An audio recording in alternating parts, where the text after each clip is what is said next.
प्रिय विद्यार्थियों, अपने राजकीय महाविद्यालय चितलवाना के यूट्यूब चैनल पर आप सभी का स्वागत है। मुझे उम्मीद है कि अब तक 2 वीडियो में हमने जो पढ़ा है उसको आपने अच्छे से ग्रहण किया होगा, और जो पीडीएफ साथ में शेयर की जा रही है ग्रुप में, उसके नोट्स बनाकर आपने वीडियो देखे होंगे। उससे आप थोड़ा सा इसको समझ पाएंगे। इस सप्ताह के अंत में आपको एक पेपर भी दिया जाएगा, प्रश्न पत्र हल करने के लिए दिया जाएगा। तो यह जो प्रश्न पत्र होगा वो भी इस जो 4 या 5 दिनों के जो वीडियो होंगे उस पर आधारित होगा। तो मैं आपसे यही कहना चाहता हूं कि आप साथ साथ रोज़ाना इसके नोट्स बनाएं अपने रजिस्टर में, और निश्चित रूप से आप जब सेकेंड ईयर की परीक्षा दोगे तो आपके लिए वो परीक्षा उपयोगी होगा, और किसी प्रकार की पाठ्य सामग्री की आपको आवश्यकता नहीं रहेगी। पुस्तकें आदि मिलती है तो अच्छी बात है। आज हम प्राचीन भारतीय आर्य भाषाओं का अध्ययन कर चुके हैं, लौकिक संस्कृत और वैदिक संस्कृत का। मध्यकालीन भारतीय आर्य भाषाओं की 3 स्थितियां हैं, ये हम पहले चर्चा कर चुके हैं। आज हम पाली, प्राकृत और अपभ्रंश के बारे में पढ़ेंगे। क्योंकि ये अगर एक साथ वीडियो बनेगा थोड़ा सा बड़ा हो जाएगा, इसलिए मैं इस वीडियो में केवल पाली और प्राकृत 2 भाषाओं की चर्चा करूँगा, जिनको आपको संक्षेप में पढ़ना है। मध्यकालीन भारतीय आर्य भाषा की पहली स्थिति है वो पाली है। एक बात यह ध्यान देने की है कि लौकिक संस्कृत का जो उत्पत्ति है वो वैदिक से हुई है, और पाली की उत्पत्ति है वो लौकिक संस्कृत से हुई है। एक भाषा समाप्त होने के बाद में दूसरी भाषा आती है।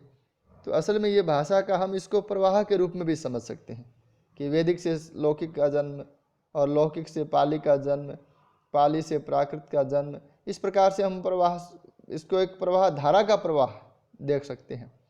यह भी ध्यान देने की बात है कि एक भाषा का जन्म होता है, उसमें अपने से पूर्व की भाषा के योगदान के साथ साथ उस समय का तात्कालिक परिवेश और तत्कालिक अन्य भाषाओं का योगदान भी रहता है, क्योंकि अन्य भाषाओं से भी कुछ शब्द है वो उस भाषा में शामिल हो जाया करते हैं। पाली को हम प्रथम प्राकृत भी कहते हैं। ऊपर आप देखिए, थोड़ा सा नाम इसमें दिया गया है। मध्यकालीन भारतीय आर्य भाषा, मध्यकालीन भारतीय आर्य भाषा की 3 स्थितियां हैं। ये जो नोट्स हैं वो मैंने किसी विद्यार्थी को बनवाए थे बोल कर, तो उसमें 1-2 अगर कोई मिस्टेक रह जाती है तो आप थोड़ा सा इसको देख लीजिएगा। पाली प्रथम प्राकृत, यह बौद्ध धर्म की भाषा है। अब बौद्ध धर्म की भाषा कहने का तात्पर्य यह है कि बौद्ध धर्म के जो ग्रंथ है वो पाली भाषा में लिखे गए हैं। यह वह समय था जब महात्मा बुद्ध के उपदेश है वो लिपिबद्ध हो रहे थे, इसीलिए इसमें यह आ गए हैं, जिसमें त्रिपिटक साहित्य एवं धम्म साहित्य, विनय पिटक, अभिधम पिटक, सूत पिटक, ये 3 प्रकार के पिटक हैं। ये बौद्ध धर्म का साहित्य है, और धम्म साहित्य मिलता है। धम्म का मतलब धर्म है। अब एक इस धम्म को देखने से हमें 2 बातें मालूम पड़ती है। एक तो धम्म साहित्य है वो बौद्ध धर्म से जुड़ा हुआ है, और धम्म का मतलब धर्म है। तो ये पाली की एक विशेषता है। इसको हम कहेंगे द्वित्व की प्रवृत्ति। आपने विद्यार्थियों, आपने संयुक्त व्यंजन का नाम सुना होगा। जैसे 2 वर्णों के मेल से संयुक्त व्यंजन का निर्माण होता है। जैसे मैं इसी शब्द को बोल रहा हूँ संयुक्त, तो इसमें आधा क और पूरा त, तो आधा क और त मिलके संयुक्त वर्ण का मेल, 2 वर्णों के मेल को हम संयुक्त व्यंजन, संयुक्त वर्ण कहते हैं। लेकिन यह जो एक समान वर्णों का मेल है, एक साथ संयुक्त है, वो 2 असमान वर्णों का मेल है। क और त दोनों अलग अलग वर्ण हैं। लेकिन धम्म में 2 म एक साथ है, आधा म और बाद में पूरा म है। तो ये समान वर्णों का मेल है वो द्वित्व कहलाता है, और 2 असमान वर्णों का मेल जिसको हम संयुक्त वर्ण कहते हैं। तो पाली भाषा में द्वित्व वर्ण की प्रवृत्ति बहुत अधिक है। तो ये ध्यान देने की बात है। धम्म साहित्य कौन सी भाषा में? पाली में। और धम्म शब्द को देखने से हमें यह मालूम पड़ता है कि भाषा की एक विशेषता मालूम पड़ती है। आगे शायद इसके बारे में लिखा भी है मैंने। फिर आता है पाली शब्द की उत्पत्ति। पाली शब्द को लेकर एक थोड़ा सा विवाद है। इसमें हमने अलग अलग मत दिए हैं कि विदुशेखर भट्टाचार्य के अनुसार पाली शब्द की उत्पत्ति हो पंक्ति से हुई है। पंक्ति को पाली हमारे यहाँ राजस्थान में कहते भी हैं, और भंडारकर वाकर नागल ने प्राकृत शब्द से मानी है। क्योंकि मैंने आपको यह भी बताया था कि प्राकृत, तीनों भाषाओं को प्राकृत कहा जाता है। मध्यकालीन भारतीय आर्य भाषाओं की 3 स्थितियाँ जो पाली, प्राकृत, अपभ्रंश है, तीनों को ही प्राकृत कहा जाता है। और ऐसे में इनका नाम है वो प्रथम प्राकृत, द्वितीय प्राकृत और तृतीय प्राकृत हो जाता है। तो इसी बात को लेकर भंडारकर यह इसकी उत्पत्ति प्राकृत से मानते हैं। डॉक्टर मैक्स जो विदेशी विद्वान है वो पाटली से मानते हैं, क्योंकि मगध की उस समय राजधानी पाटलिपुत्र थी और उस समय यह भाषा का केंद्र था। तो पाटली से ये फिर ट का लोप होकर पाली रह गया होगा, ऐसा उनका अनुमान है। लेकिन सबसे ज़्यादा जो अनुमान सटीक माना जाता है वो जगदीश गुप्त का माना जाता है कि यह पर्याय शब्द बना होगा, फिर उसके बाद में पालियाय बना होगा, फिर पाली बना होगा। यह सर्वमान्य मत है। लेकिन मुझे लगता है कि सामान्य भाषा के अध्ययन करने वाले विद्यार्थियों को इतनी गहराई में न जाकर आप केवल नाम, विद्वान का नाम याद रखें और उसके आगे उसने कौन सी भाषा, कौन से शब्द से पाली भाषा की उत्पत्ति मानी, तो इतना भी अगर आप याद कर लेंगे तो भी बहुत हो जाएगा। पाली में द्वित्व की प्रवृत्ति मिलती है। देखिए, जैसे उद्देश्य में जो आधा द और पूरा द ये द्वित्व है, ये संयुक्त नहीं है। जैसे धर्म का धम्म हो गया, कर्म का कम हो गया, ये मैंने आपको पहले बता दिया। अब नीचे मैंने एक दोहा दिया है, हालांकि इसको बहुत मतलब लंबे चौड़े 3-4 वाक्यों में बात को लिखा जा सकता था, लेकिन एक छोटा सा दोहा बनाकर मैंने इसको शॉर्ट करने का प्रयास किया है। इसको आप दोहे को याद कर लेंगे तो पाली की कुछ विशेषताएं आपको याद हो जाएगी।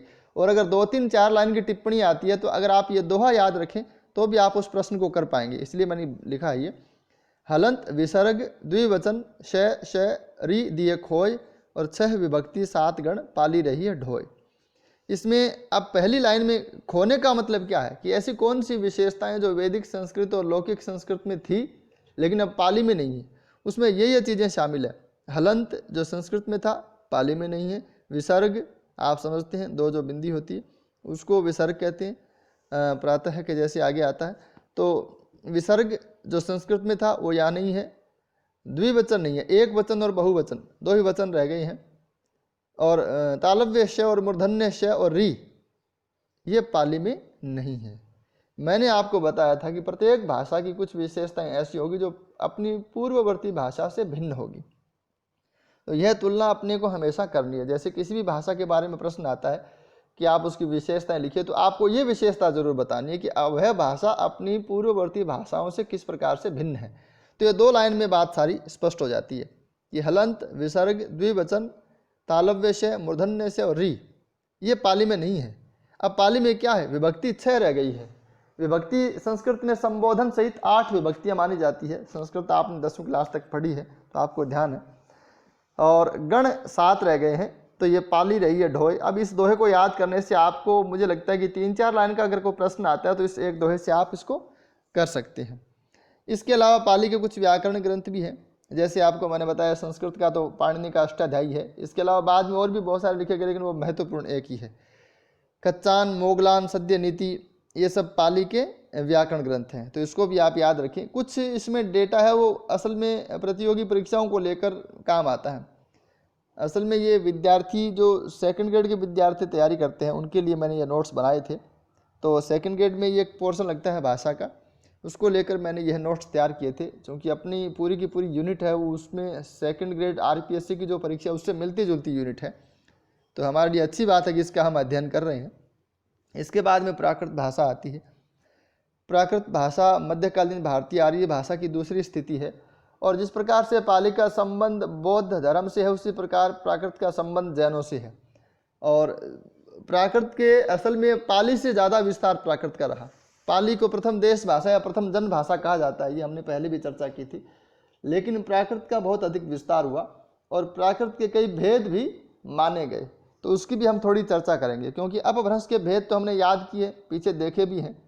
आधुनिक आर्य भाषाओं का जब हमने डायग्राम देखा, आधुनिक आर्य भाषाएं अपभ्रंश से किस प्रकार, कौन कौन सी अपभ्रंश के कौन से भेद से कौन सी आधुनिक भारतीय आर्य भाषा की उत्पत्ति हुई, ये हमने एक डायग्राम में देखा था। अगर आपने याद किया है तो आप अच्छे से इसको समझ पाओगे, पिछली बातों को अगर आपने याद किया है। लेकिन प्राकृत के भी कुछ भेद थे। तो प्राकृत का प्रथम प्रयोग अश्वघोष के नाटकों में मिलता है। अश्वघोष असल में संस्कृत के नाटककार थे। इससे आप ये भ्रांति में नहीं रहें कि यह अश्वघोष है वो संस्कृत के नाटककार है, संस्कृत के नहीं है वो। लेकिन संस्कृत के नाटकों में यह एक परंपरा रही कि जो अधम पात्र हैं, जैसे नौकर है या कोई इस प्रकार से कम पढ़े लिखे पात्र है, तो वो प्राकृत का प्रयोग करते हैं, न कि संस्कृत का। यह वो दौर है जब नाटक लिखे जा रहे हैं। प्राकृत के समय में भी संस्कृत के नाटक लिखे गए। पाली, प्राकृत, अपभ्रंश में संस्कृत का साहित्य लिखा जाना बंद नहीं हुआ, आज भी नहीं हुआ। आधुनिक काल में भी संस्कृत के ऊपर अंबिका दत्त व्यास जैसे लोगों ने शिवराज विजयम उपन्यास लिखा, तो ऐसा नहीं कहा जा सकता कि भाई संस्कृत में साहित्य लिखा जाना बंद हो गया। लेकिन प्राकृत का जो प्रथम प्रयोग है साहित्यिक रूप से वो अश्व घोष के नाटकों में मिलता है, और नाटकों में जो अधम पात्र है वो ऐसा परंपरा रहा है कि वो प्राकृत बोलते हैं न कि संस्कृत बोलते हैं। इसके उपरांत संस्कृत साहित्य के अधम पात्र प्राकृत का प्रयोग करते हैं। नाटकों की बात विशेष रूप से इसमें कहूँगा मैं। जैन धर्म के उपदेश प्राकृत के एक भेद अर्धमागधी में दिए गए हैं। अब ये हालांकि अगर ये प्रश्न आता है वस्तुनिष्ठ में, तो ये प्रश्न आ सकता है कि वस्तुनिष्ठ में यह पूछा जा सकता है कि जैन धर्म के जो उपदेश है वो मध्यकालीन भारतीय आर्य भाषा की कौन सी स्थिति या कौन सी भाषा में है, तो प्राकृत में है। लेकिन एक कदम आगे बढ़ के पूछा जाए कि प्राकृत के कौन से भेद में, तो फिर वो अर्धमागधी में है। एक बात ये भी है कि अपभ्रंश के जो नाम हैं, अपभ्रंश के जो भेद हैं, जाने पहचाने से नाम, वही नाम प्राकृत के भेदों में मिलते हैं। अर्धमागधी के भेद अर्धमागधी प्राकृत में जैन धर्म के उपदेश मिलते हैं, और ये जितनी भी प्रकार की प्राकृत है उसमें सबसे पुरानी अर्धमागधी है। इसके अलावा शोरसेनी, पेशाची, महाराष्ट्री, मागधी, अर्धमागधी, ये 5 मुख्य प्राकृत के भेद रहे। इसके अलावा ब्राचड़ और लाटिया जैसे नाम भी प्राकृत के भेद माने जाते हैं। कहने का मतलब है कि प्राकृत के मुख्यतः भेद 5 है, लेकिन कुछ विद्वान है वो इसके अलावा 2 भेदों को और भी मानते हैं। इसको आप याद रखना है। अब वहीं दोहा है, देखिए थोड़ी सी कुछ 2-4 लक्षण वो दोहे के माध्यम से स्पष्ट करने के प्रयास किए गए हैं। आपको दिखाई दे रहा होगा, नहीं दिखाई देता है तो आप स्क्रीनशॉट कर लीजिए इसका, उसके बाद में, और सबसे अच्छा होगा कि आप इसको लिख लीजिए रजिस्टर में, उसके बाद में पढ़िए। और मैं PDF भी दे ही रहा हूँ। महाप्राण घ है हो गया, नम का हो गया अणम, और 4 विभक्ति केवल से गया नपुंसक लिंग। तो ये अब इसको थोड़ा सा आप समझ लीजिए कि महाप्राण घ का है हो गया, जहाँ घ का प्रयोग होता था पाली में वो है हो गया। जैसे मेघ शब्द है उसका मेहो यह हो गया। नम का हो गया अणम, न का अण, जैसे हम खाना को खाना बोलते हैं उसी प्रकार से न का अण हो गया, और विभक्ति केवल यहाँ 4 रह जाती है। अब ये एक प्रकार से भाषा का हम ये कह सकते हैं कि सरलीकरण हो रहा है, और ये भाषा की दूसरी प्रवृत्ति है। मैंने ये पहली प्रवृत्ति आपको बताई थी कि जैसे जैसे भाषा अपनी विकास यात्रा को पूरा करती है, आगे बढ़ती है, उस प्रकार से भाषा वियोगात्मक होती चली गई है। हम वैदिक संस्कृत से लेकर हिंदी तक आते हैं तो भाषा वियोगात्मक होती चली गई है। और दूसरा यह है कि भाषा का सरलीकरण हुआ है, उसमें जो पेचीदगियाँ हैं वो थोड़ी कम हुई है, तो विभक्ति केवल 4 रह गई है। और प्राकृत में भी तालव्य श और मूर्धन्य श का प्रयोग नहीं होता था, तो केवल स कहने का मतलब क्या है, दंत्य स। ये जो सामने आपको दिखाई दे रही है दंत्य स है, तो जो तालव्य श है या मूर्धन्य श है उनका प्रयोग है वो बहुत कम हो गया। और नपुंसक लिंग ये भी समाप्त हो गया, लिंग केवल 2 रह गए, स्त्रीलिंग और पुल्लिंग। और प्राकृत के भेदों में सर्वाधिक परिनिष्ठित रूप महाराष्ट्री का था। अब ये 2 प्रश्न अलग अलग बनते हैं कि प्राकृत के कितने भेद हैं, तो 5 है मुख्यतः। इसके अलावा ब्राचड़ और लाटिया 2 और हैं। इसके अलावा हम यह कह सकते हैं कि सबसे पुरानी प्राकृत कौन सी है, तो अर्धमागधी है। अच्छा, सबसे परिनिष्ठित का मतलब क्या है, सबसे अच्छी और साफ सुथरी भाषा कौन सी है प्राकृत के भेदों में, तो महाराष्ट्री है, जिसमें हेमचंद्र का कुमारपाल चरित है। ये अच्छा खासा ग्रंथ, प्रसिद्ध चर्चित ग्रंथ है। हिंदी साहित्य के विद्यार्थियों को ऐसे ग्रंथों के नाम याद करने चाहिए। अगर आप हिंदी साहित्य में करियर बनाना चाहते हैं तो ऐसी रचनाओं को बार बार आपको याद करना पड़ता है। और हाल कवि की गाथा सप्तशई, गाथा को भी गाहा कहा गया है। हिंदी में जिसको गाथा कहेंगे वो उसको प्राकृत में गाहा कहते हैं, तो इसको गाथा सप्तशई कह दें या हाल प्राकृत में गाहा सतशई कह दीजिए। हाल कवि की है ये 100 लगभग प्रेम कथाओं की रचना इसमें है। तो कुमारपाल चरित है वो हेमचंद्र का है, ये दोनों महाराष्ट्री प्राकृत में है। इससे आगे बढ़ के ये सवाल आ सकता है, सीधा सवाल पूछे तो ये पूछा जाएगा कि ये दोनों ग्रंथ है वो कौन सी भाषा में, तो प्राकृत में है। इसके अलावा प्राकृत के व्याकरण ग्रंथों की बात करें तो ये 3-4 मैंने नाम लिए हैं, इनकी आप केवल नाम याद कर लें तो बहुत अच्छी बात है। प्राकृत प्रकाश है जो वरुचि ने लिखा, ये रचनाएं बहुत बार परीक्षा में पूछी जाती है। यह प्राकृत का सबसे प्राचीन व्याकरण ग्रंथ है। प्राकृत व्याकरण है वो हेमचंद्र ने लिखा। हेमचंद्र को प्राकृत का पाणिनि कहा जाता है। जो काम संस्कृत भाषा को व्यवस्थित करने का, संस्कृत भाषा का व्याकरण तैयार करने का जो काम पाणिनि ने किया, वही काम प्राकृत भाषा के लिए हेमचंद्र ने किया। इसीलिए उसको हेमचंद्र को प्राकृत का पाणिनि कहा जाता है।